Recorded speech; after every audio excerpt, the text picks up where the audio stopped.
এই সেই বিখ্যাত ক্যারাম প্লেয়ার সাতক্ষীরা থেকে আগত একটি ভিডিও আপলোড করার সাথে সাথে ভিউজের বন্যা বয়ে গেল। দেখুন তার খেলা, দেখা যাক। চাবি খেলার চেষ্টা এবং অসাধারণ একটি চাবি শট মেরে দিলেন।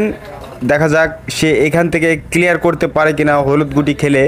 দেখুন সে এর আগে একটা ভিডিওতে অনেক ভালো খেলা দেখিয়েছে আমাদের মাঝে, আমরা দেখেছি। আর মূলত তার খেলার কৌশলই অন্যরকম, সে অনেক ভালো ক্যারাম খেলা করে থাকে। আর এই খেলাটা হচ্ছে ডাইরেক্ট টুর্নামেন্ট খেলা, 32 দলীয় টুর্নামেন্ট খেলা, স্থান পুলের হাট। সে আবারও চাবি খেলার চেষ্টা, দেখা যাক চাবিটা খেলতে পারে কিনা। যদিও তাকে বাধা দেওয়া হচ্ছে বডি ভিতরে চলে আসার কারণে। দেখা যাক, দারুণ একটি চাবি শট মেরেছে, কিন্তু গুড লাকে গুটিটা চলে গিয়েছে পকেট। আর এইখান থেকে অবশ্যই সে ক্লিয়ার হয়ে যেতে পারে হয়তো। দেখা যাক, দারুণ একটি হলুদ গুটি আবারও খেলে দিলেন, কিন্তু রেডটা একটু দূরে চলে গেল। দেখা যাক তার খেলার কৌশল, এবার সে কি করবে। আসলে মূলত কি সে ক্লিয়ার করতে পারবে?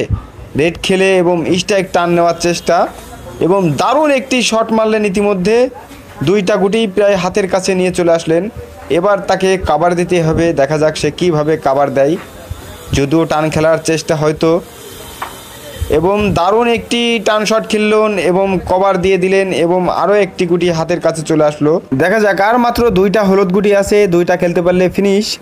সেই শিওর খেলার চেষ্টা এবং অসাধারণ একটি শিওর গুটি খেলে দিলেন। এবার দেখব একটি গুটি আছে, কিন্তু সর্বোচ্চ কঠিন গুটি যাকে বলে, ক্যারাম বোর্ডের ভিতরে সবচেয়ে কঠিন গুটি। দেখা যাক খেলতে পারে কিনা। আর ভিউয়ার্স, আপনারা যারা এতক্ষণ কষ্ট করে আমাদের ভিডিওটা দেখছেন তাদেরকেও অসংখ্য ধন্যবাদ জানাই। আর আমাদের এই ধরনের ভালো ভালো ভিডিও পেতে অবশ্যই লাইক কমেন্ট শেয়ার করবেন এবং আমাদের চ্যানেলটি ফলো দিয়ে রাখবেন। সবাইকে ধন্যবাদ। তাহলে দেখতে থাকুন।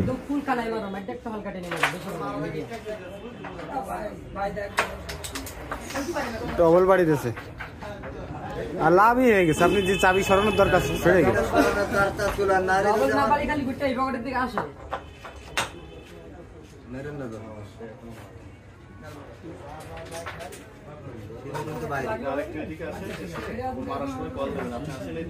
ভাই আসেন, একজন আসেন, বাইরের লোক কল দেন।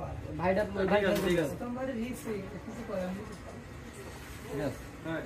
ঠিক আছে, কিংবা আমি যদি এইরকম মাতৃ পারি তাহলে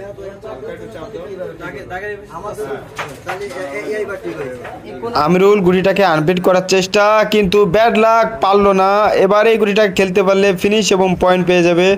আর ভিউয়ার্স, আমাদের ভিডিও ভালো লাগলে অবশ্যই লাইক কমেন্ট শেয়ার করবেন। সবাইকে ধন্যবাদ।